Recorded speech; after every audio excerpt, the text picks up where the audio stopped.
नमस्कार मित्रों, आप सबका बहुत बहुत स्वागत है। आप जैसे कि जो लोग नियमित रूप से ध्यान का अभ्यास करते हैं वो विशिष्ट शक्ति से संपन्न होते चले जाते हैं। उनमें एक विशिष्टता आती चली जाती है।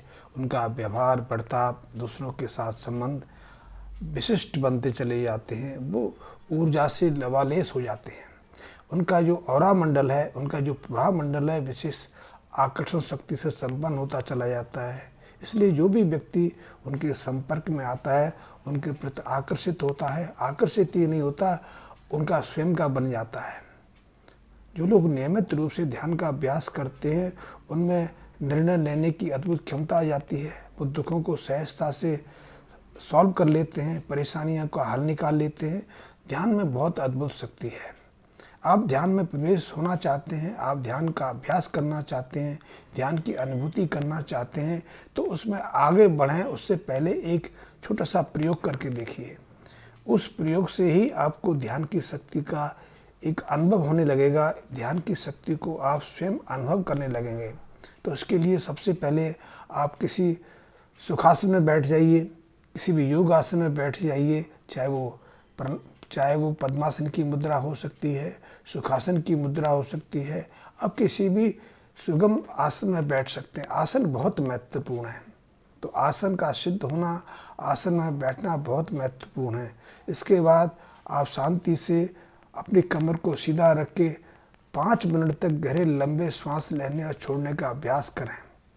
अधिकतम सीमा तक श्वास अपने अंदर खींचें और अधिकतम सीमा तक अपने फेफड़ों को खाली करते हुए जो फेफड़ों में आप वायु भरते हैं उसे बाहर निकालते चले जाएं।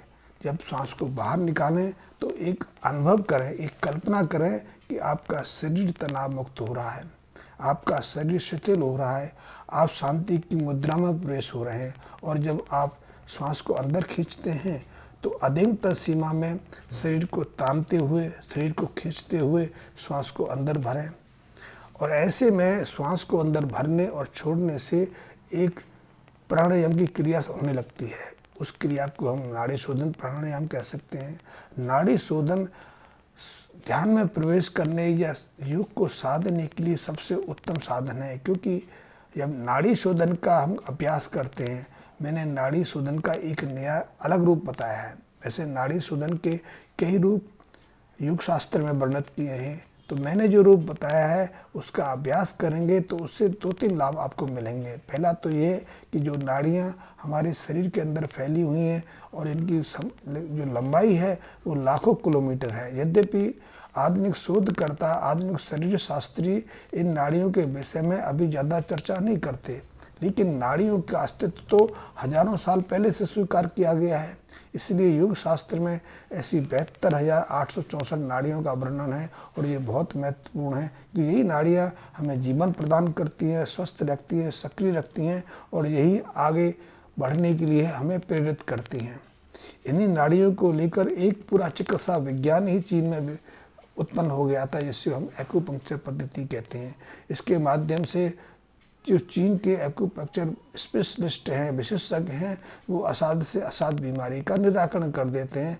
भारत में भी ये पद्धति काफ़ी प्रचलित है, यद्यपि भारत में एक्यूपंक्चर के वास्तविक विशेषज्ञ बहुत कम हैं, सेल्फ जनरेटेड विशेषज्ञ बहुत ज़्यादा हैं।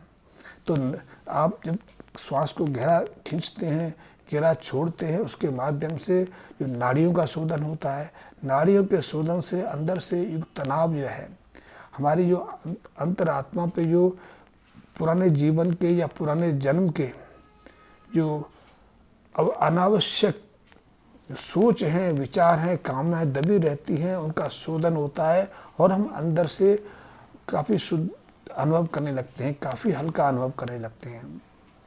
तो इस श्वास को लंबा खींचना और छोड़ने का अभ्यास करें। उसके बाद जब धीरे धीरे आपका अवधि 5 मिनट की तरफ अग्रसर होने लगे तो फिर श्वास को सहज रूप से आने दो। ना तो विशेष प्रयास से अधिकतम सीमा तक अपने फेफड़ों में भरो, ना अपने फेफड़ों को खाली करो। यानी जब आपकी श्वास सहज प्राकृतिक रूप से चलने लगे तो आप शरीर को तनाव मुक्त शिथिल छोड़ते चले जाएं। इसके बाद अपना पूरा ध्यान, पूरी कंसंट्रेशन आपने अपने श्वास पर एकाग्र कर लेनी है। आपने अनुभव करना है कि एक सी श्वास आपके अंदर जा रही है, एक श्वास आपके अंदर बाहर आ रही है। जब आप शीतल अवस्था में चले जाएं, विचार शून्यता की अवस्था आपके अंदर हो जाए और आपका पूरा ध्यान श्वास पर एकाग्र होने लग जाए, तब उसके बाद एक दूसरा प्रयोग शुरू करिए। वो प्रयोग है कि कल्पना में आप किसी बगीचे में, किसी ऐसी बगिया में चले जाइए जहाँ चारों तरफ फूल खिले हों, चारों तरफ तितलियाँ मंडरा रही हों, पक्षी चहचहा रहे हों और उसी समय प्रातःकाल सूर्योदय भी हो रहा हो। आप जो फूल हैं, जो झाड़ियाँ हैं, उनके ऊपर उसकी बूंद अनुभव करने लगें। ये सब कल्पना में, वास्तव में आप तो अपने कक्ष में बैठे हैं, आप अपने आसन में बैठे हैं, लेकिन कल्पना में आपने एक बगीचे को, एक वाटिका को एकाग्र करना है। और धीरे धीरे इस एकाग्रता को, इस भाव को आप बढ़ाते चले जाएं। भाव बढ़ेगा तो आपके अंदर एक अनुभूति घटित होगी, आप ध्यान की तरफ अग्रसर होंगे। ध्यान का बहुत महत्व है। तंत्र ने तो ध्यान पर पूरा एक विज्ञानी खड़ा कर दिया और उसके माध्यम से एक अद्भुत चमत्कार करके दिखाए।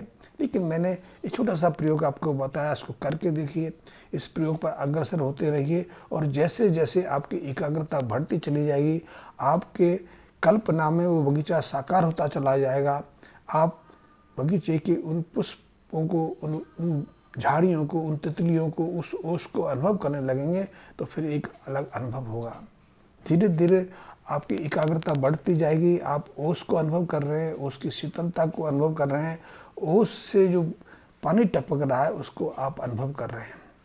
फिर थोड़ा कोशिश करिए कि आपके कदम फूलों की तरफ बढ़ रहे हैं, आप फूलों को स्पर्श करना चाह रहे हैं, लेकिन स्पर्श से पहले ही फूलों की गंध आपके नासापुटों में, नासाद्वार में प्रवेश कर रही है और धीरे धीरे आप अनुभव करने लगेंगे कि जो चारों तरफ आपके फूलों की बगिया खिली हुई है, फूल खिले हुए हैं, तितलियाँ मंडरा रही हैं, उन फूलों की गंध आपको नासाद्वार से आनंद देने लगी है। आप उस फूल की गंध को पहचान लेते हैं। वो मोगरे की हो सकती है, वो गुलाब की हो सकती है, वो किसी भी पुष्प की हो सकती है। और जिस क्षण आप उस गंध को पहचानने लगें, वो गंध आपकी नाकों में आपको अनुभव होने लगे, उस दिन तक पहुँचते पहुँचते आपका रूपांतरण हो जाता है। इस अनुभूति में कुछ वक्त बिताएं। इस प्रयोग को कम से कम 3 महीने तक जारी रखें। वैसे 3 महीने का समय बहुत है।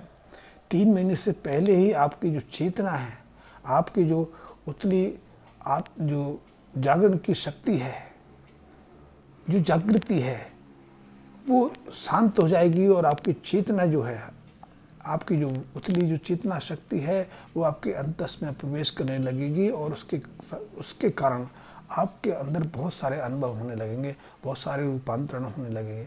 इससे आपकी जो बाह्य चेतना है, अंत चेतना में प्रवेश करके पारलौकिक जगत का अनुभव करने लगेगी। क्योंकि अभी भी तो आप कल्पना में साक्षात किए फूलों की गंध अनुभव कर रहे हैं। आप यथार्थ में तो किसी बगीचे में नहीं है, लेकिन आप चारों तरफ यथार्थ रूप में उस बगीचे को अनुभव कर रहे हैं। बगीचे में जो फूल खुले हैं उनको देख रहे हैं, फूलों से जो महक आ रही है उसको अनुभव कर रहे हैं। आप तितलियों को आकर्षित करने का प्रयास कर रहे हैं। आप चारों तरफ जो ओस की बूंदें छिटकी हुई हैं, चाहे वो फूलों के ऊपर हों, झाड़ियों के ऊपर हों, या जिस घास पर आप बैठे हैं, जिस घास पर आप चल रहे हैं, उसको भी आप अनुभव कर रहे हैं और ओस की जो ठंडक की जो शीतलता है आपको अनुभव हो रही है। ये यथार्थ जितना यथार्थ होता चला जाएगा, जितना आप कल्पना आपके अंदर प्रत्यक्ष रूप लेते चली जाएगी, तब तक आपके अंदर भी रूपांतरण होता चला जाएगा। आपके भावों में, विचारों में, बर्ताव में, दूसरों के साथ संबंधों में निश्चित रूप से एक बदलाव आएगा। इस बदलाव को आप स्वयं तो अनुभव करेंगे या ना करेंगे, लेकिन दूसरे अनुभव करेंगे। परिवार के साथ आपके संबंध सुधर जाएंगे। आप जिन मित्रों के सर्कल में रहते हैं, जिन मित्रों के साथ आपके संबंध हैं, वहाँ भी आपका एक सकारात्मक प्रभाव पड़ता चला जाएगा। और जो लोग अभी तक आपको रिस्पेक्ट नहीं देते थे, सम्मान नहीं देते थे, आपसे दूर भागते थे, वो आपके निकट आने लगेंगे, सम्मान देने लगेंगे, आपकी सलाह लेने लगेंगे और ये बहुत बड़ा रूपांतरण है। इसके साथ ही आपके शरीर के अंदर एक आकर्षण शक्ति हो जाती है। जो लोग अभी तक आपसे दूर भागते थे, आपके संपर्क में आने से बचते थे, वो लोग भी आपके संपर्क में आएंगे।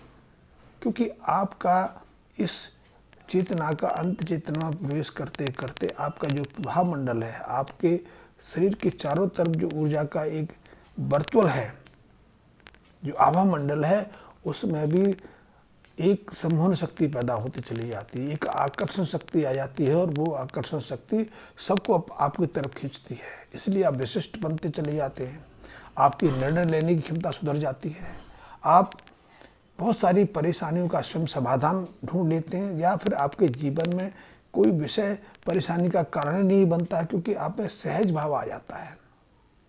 आप कहेंगे सहज भाव क्या है? तो सहज भाव है कि परिस्थिति के साथ अपने को ढाल लेना, ये बहुत महत्वपूर्ण है।